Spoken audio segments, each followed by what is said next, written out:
Could you show me your scar? Yes. Battle wounds. Nice.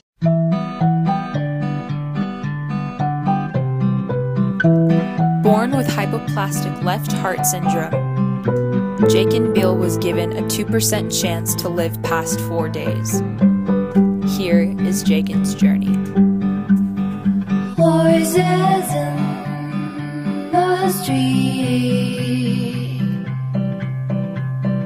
footsteps on the concrete.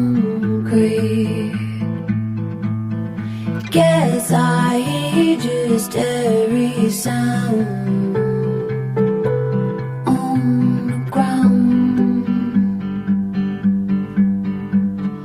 From my window I know a color blue.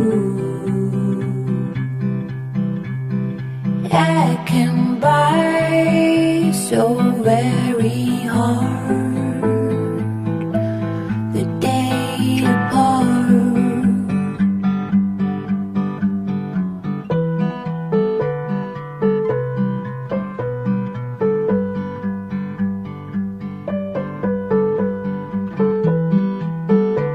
At first we felt pretty excited.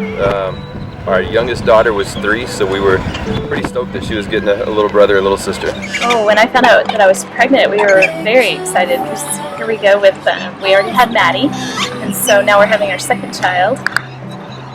Just makes the family a little fuller. We're really excited about having another child. So we were going in at 5 months to find out if we were having a son or a daughter.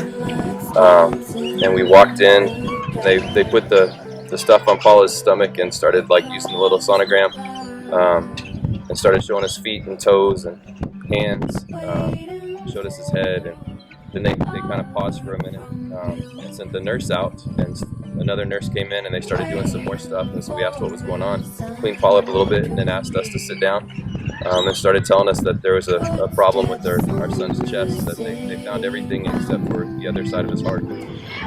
We found out that he was missing half of his heart. It was actually September the 11th, 2001, so the day the Twin Towers fell. Right after that, we went to the doctor just to find out if we're having a boy or girl, and found out that he was missing the left side of his heart. Hypoplastic left heart syndrome is a birth defect that affects normal blood flow through the heart. As the baby develops during pregnancy, the left side of the heart does not form correctly. Hypoplastic left heart syndrome affects a number of structures on the left of the heart that do not fully develop. For example, the left ventricle is underdeveloped and too small. The mitral valve is not formed or is very small. The aortic valve is not formed or is very small, and the ascending portion of the aorta is usually underdeveloped or is too small as well. Shortly after birth, a procedure called the Norwood procedure is performed. It converts the right ventricle into the main ventricle, pumping blood to both the lungs and the body. The main pulmonary artery and the aorta are connected, and the main pulmonary artery is cut off from the 2 branching pulmonary arteries that direct blood to each side of the lungs. Instead, a connection called a shunt is placed between the pulmonary arteries and the aorta to supply blood to the lungs. Next, surgeons perform the bidirectional Glenn operation.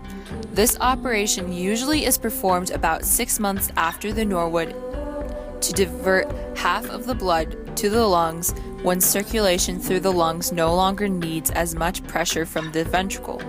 The shunt to the pulmonary arteries is disconnected, and the right pulmonary artery is connected directly to the superior vena cava, the vein that brings deoxygenated blood from the upper part of the body to the heart.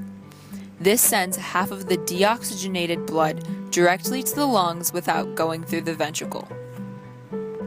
The third stage is called the Fontan operation and is usually performed about 18 to 36 months after the Glenn. It connects the inferior vena cava, the blood vessel that drains deoxygenated blood from the lower part of the body into the heart, to the pulmonary artery by creating a channel through or just outside the heart to direct blood to the pulmonary artery.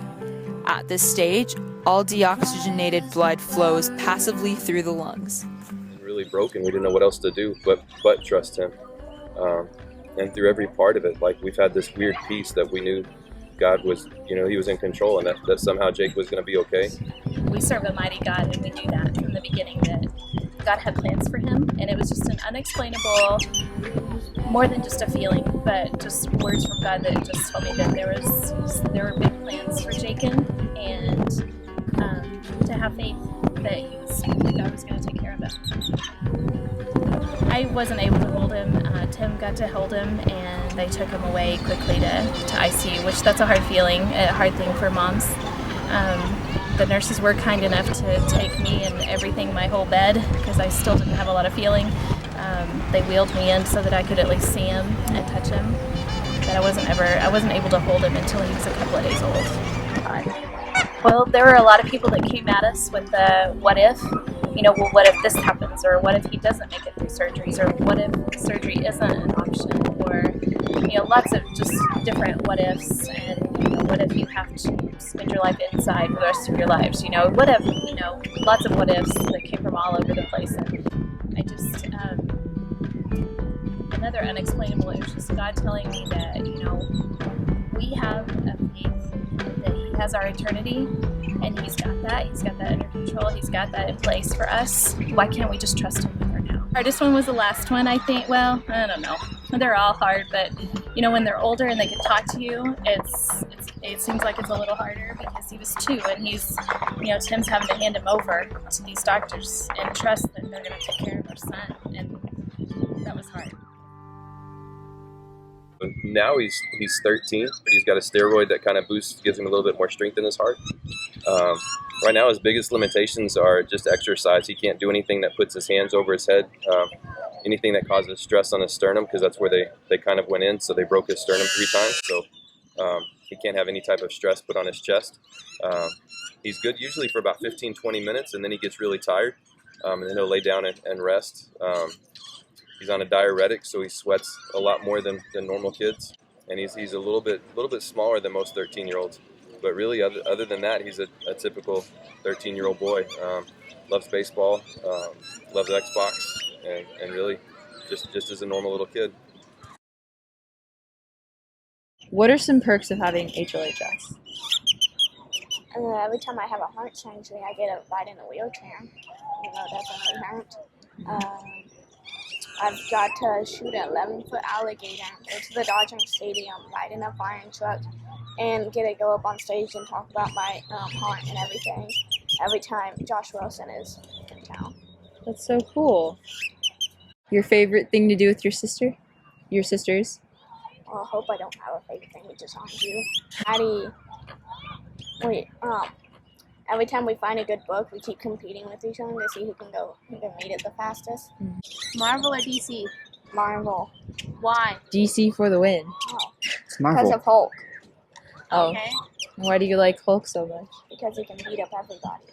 And religiously, how has it brought you closer to God? It just helps because every time I start doubting, I just look at my chest and then I remember. Defeating the odds of a less than 2% survival rate, the Beal family is able to overcome anything with hope, prayer, and great community support. Believing in God that brings them strength every day, nothing can ever tear them down. Jaken, now 13 as this past January, his story teaches us to continue to love and fight through the toughest of times, and that anything is possible. Love you, Jaken.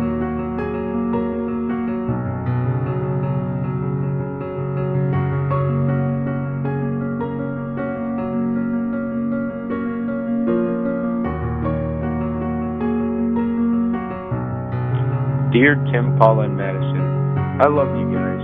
I am praying, Lord, for you. I know God will lead you through this. Love, Jonathan. Tim and Paula, I just wanted to write and let you know that I am praying for you and your family, especially your baby. I will be praying that your baby will be healthy and for God to give the doctors wisdom. I will also pray that God will give both of you his peace and comfort through all of this. Fear not, for I have redeemed you. I have summoned you by name. You are thine. When you pass through the waters, I will be with you. And when you pass through the rivers, they will not sweep over you. When you walk through the fire, you will not be burned. The flames will not set you ablaze, since you are precious and honored in my sight, and because I love you. Isaiah 43, 1, 2, and 4. Jake, probably you're one of the most things that I'm the most proud of, dude. I'm so proud to be your dad. You have no idea how much it means to me and your family. And dude, I love you. You're a fighter and a warrior, and I hope to someday be like you.